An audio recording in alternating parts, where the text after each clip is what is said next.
Hello, year three. It is now the end of the day, and it's time to relax with a nice story. So, in our story, what has just happened is Joe has reopened the park, and Violetta has come in and ruined it. Um, she also got her revenge on Joe because she started a campaign against him. They also, as in Joe and Violetta, had a debate on television where she made Joe look a little bit silly, and now he's a bit sad. So, Cooey, son! Mum was hovering in the doorway, looking worriedly at Joe. Oh no, Joe sighed, putting his bowl and spoon down. How are you, Joe? Mum asked, struggling to smile. Fine, Joe spluttered. Hard to do with a mouthful of jelly. I saw AJ yesterday. He's still pretty upset about your argument, you know. Joe swallowed the last of the jelly. He is angry, but he'll get over that. I think mostly he's worried. We all are. And it's not like you two to argue. Well, people change, Joe said grumpily. AJ didn't seem like he'd changed, except maybe he looked a little bit sadder. Oh, I see. So you're saying I have changed. Is that right? Joe tossed his dish to one side and folded his arms crossly. Joe, you're sitting in your pants eating jelly. I think it's fair to say this is a whole new level of weird.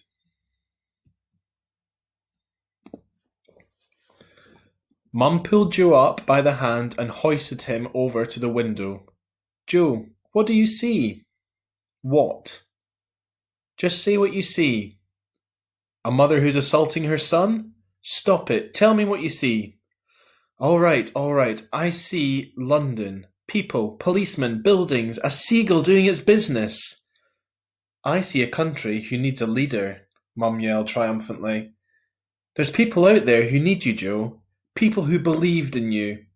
Isn't it about time you believed in you too? They don't need me. They don't want me. People are too afraid to joke on the streets anymore, not because of this silly anti-silliness league, but because of me. I'm Prime Minister and I couldn't even manage to save one blooming park, Joe yelled, tears stinging in his eyes. Everything's a mess, and it's all my fault. All my fault. Oh, Joe, there'll be other parks. But I only have one son. We have to concentrate on saving you first. I can get another job somewhere else, she said, giving him a big cuddle. In a run-down park not far from Downing Street, Jenkins was wearing a pair of large dark sunglasses and taking a seat on a bench. He checked his pocket watch and looked around. Psst! The noise was coming from the bushes behind him. Jenkins turned around and peered over his glasses. Could you be any more obvious, Violetta? Jenkins tutted. You can talk. Nice sunglasses. Did they come free in a cracker? I thought you weren't coming, she said, standing up and brushing the leaves off her head. You can't be too careful. I didn't want anyone to see me. Talking to the likes of me? This is what power is all about, she exclaimed. The TV stuff, the things we do in front of the camera. It's just a show, a circus act for the fools at home. This is where the real stuff happens. Whispered conversations in the street. The question is, why are you here? I mean, it's obvious that what I want Perkins' job. But what is it you want, Jenkins? You're certainly not here because you like me, are you? I'm a realist. That means I like to keep my options open. I've been in this job long enough to know when a Prime Minister is finished. I know the way the wind is blowing. And I know it's only a matter of time before Perkins has to go. I also know that bouncy castles just don't explode by themselves. Jenkins said, lifting up his glasses. I thought I made the whole thing quite convincing. I knew it was you, Jenkins nodded. Closing one park is just the start of it. Once I finish Joe off, The Anti-Silliness League will sweep to power. No more parks anywhere. Roller coasters, trampolines, curly slides, pirate ships, all gone forever. Who needs fun when you can make money? Violetta cleared her throat and sat down next to Jenkins. Being Prime Minister will give me the chance to make school lessons twice as long. That way, by the time they all leave at 12 years old, they'll be ready to work for a living. No more of that loathsome enjoyment, just hard, honest work. Laughter's for the weak. Fun is for imbeciles. We'll be the richest nation on earth. But like I said, what do you want, Jenkins? I want my country back. There's a child in charge of the country that I love, and I can't take any more. Jenkins undid his coat to reveal an Anti-Silliness League badge on the inside lapel. Violetta grinned with delight. You can be my deputy and have it all. Money, houses, whatever you want. All you have to do is persuade that horrible little oik to resign and hand over power to me. He'll listen to you. You just wait until the time is right and then convince the little twerp. Then it can be all yours. How will I know when it's the right time? Jenkins asked. Oh, you'll know. Just think of it. You and me working together. We can have whatever we want. You never know, Jenkins. You might even grow to like me. What do you say?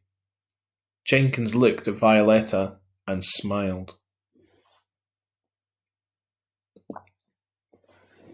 Chapter 16. All by myself. The sun was shining through the curtains, but Joe was still in bed, staring at the ceiling. It had all seemed so easy a few weeks ago, but now things were a mess. Joe slipped on a coat over his pyjamas, added a massive hat as a disguise, and headed outside. There was no one about, probably because the Anti-Silliness League seemed to be everywhere, stopping fun at every turn. Joe kept his head down and walked aimlessly. When he looked up, he was outside the park gates. It had been closed since that fateful day.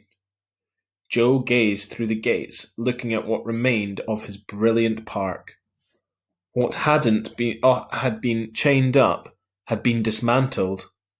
An Anti-Silliness League poster tied to the gates flapped about in the cool morning breeze. Joe looked at it and sighed. He didn't even have enough energy to tear it down. He kept walking. All he wanted to do was escape the sadness inside. But it just wouldn't leave him alone. Goodness knows how long he'd been walking, but something snapped him out of his daze. Right across the road there was a factory. Joe had seen it hundreds of times before, but he'd never really paid much attention to it. Today, though, it was different. There was something familiar about the shadow in the window. Joe walked up to the security guard at the gates. Excuse me, what does this factory make? Joe asked. Do I know you? The man said, trying to get a glimpse of Joe under his massive hat.